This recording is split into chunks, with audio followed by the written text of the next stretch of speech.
বাঁধাকপি খেলে এভাবেই খেতে হবে। এক্ষুনি রেসিপিটা দেখা মাত্র রান্নাঘরে দৌড় মারেন আর বাঁধাকপি এইভাবে ভেজে নিয়ে আসেন।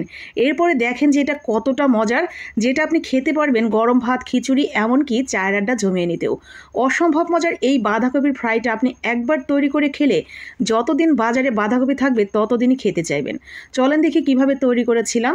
তো প্রথমেই এইখানে এইভাবে ঠিক বাঁধাকপিগুলোকে কেটে নিতে হবে। আমি এখানে অর্ধেকটা বাঁধাকপি নিয়েছি মাঝারি সাইজের। এরপরে মাঝখানে যে একটা জয়েন্ট থাকে বাঁধাকপির, তো সেই জয়েন্টটা ঠিক এইভাবে রেখে পাতলা পাতলা করে কেটে নিয়েছি, যাতে জয়েন্টের মধ্যে লেয়ারগুলো ঠিক আটকে থাকে এইভাবে। এরপরে উপর দিয়ে আমরা দিয়ে দিব কিছুটা লবণ। লবণটা ছিটিয়ে এক সাইডে রেখে দিচ্ছি। আর লবণটা এইভাবে ছিটিয়ে রাখার ফলে কিন্তু বাঁধাকপিটা ভেতর থেকে একটু নরম হয়ে যাবে। আর এইখানে আমরা একটা মশলা তৈরি করে নেব।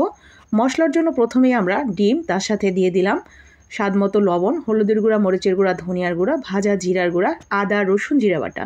আর এখন দিয়ে দিচ্ছি কর্নফ্লাওয়ার। কর্নফ্লাওয়ার হাতের কাছে না থাকলে আতপ চালের গুঁড়া অথবা আটা, ময়দা বা বেসন দিয়েও কাজটা চালিয়ে নিতে পারবেন।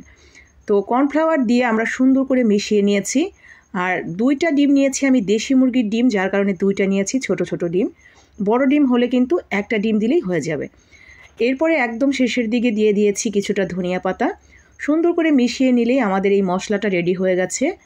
এখন প্রথমেই যে বাঁধাকপিটা আমি লবণ ছিটিয়ে রেখেছিলাম সেটা ঠিক এইভাবে কোট করে নিতে হবে।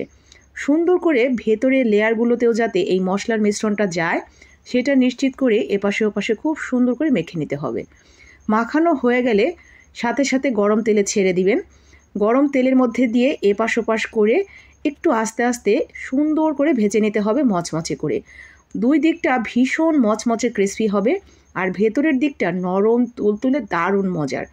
অসম্ভব মজার এই বাঁধাকপির ফ্রাইটা একবার হলেও বাসায় ট্রাই করবেন, আমি রিকোয়েস্ট করছি। আশা করি আপনি একবার যদি এটা খান এরপরে যতবারই বাঁধাকপি পাবেন এইভাবে ভাজার জন্য ব্যস্ত হয়ে পড়বেন। এছাড়াও যেসব বাচ্চা কাচ্চারা একদমই বাঁধাকপি খেতে চায় না তাদের কিন্তু এইভাবে খাওয়াতে পারেন।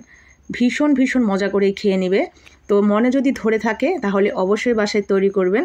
আর এই মুহূর্তে যদি বাসায় বাঁধাকপি থেকেই থাকে, দেরি না করে এক্ষুনি চলে যান বানানোর জন্য। বানানো শেষ হলে আপনার হাতে থাকা সুন্দর মোবাইল ফোনটি দিয়ে একটা পিক তুলে আমার কমেন্ট বক্সে দিয়ে দিবেন। আমি সহ বাকি আপু ভাইরাও কিন্তু দেখে নিতে পারলো আপনি কত সুন্দর করে রেসিপিটা তৈরি করেছেন। আর কেমন হলো সেটাও জানাবেন। আর যদি ভালো লেগেই থাকে, আপনার মনে একটু হলেও কোথাও দাগ কেটে থাকে এই রেসিপিটি, তাহলে অবশ্যই একটু লাইক কমেন্ট করে শেয়ার করে দিবেন, যাতে বাকি আপু ভাইয়ারাও এই রেসিপিটা বানিয়ে খেতে পারে। একেবারে সাধারণের মধ্যে অসাধারণ একটা রেসিপি। ভালো লাগলে অবশ্যই বানাবেন। আজকের মতো এখানেই রেখে দিচ্ছি। আসসালামু আলাইকুম, আল্লাহ হাফেজ।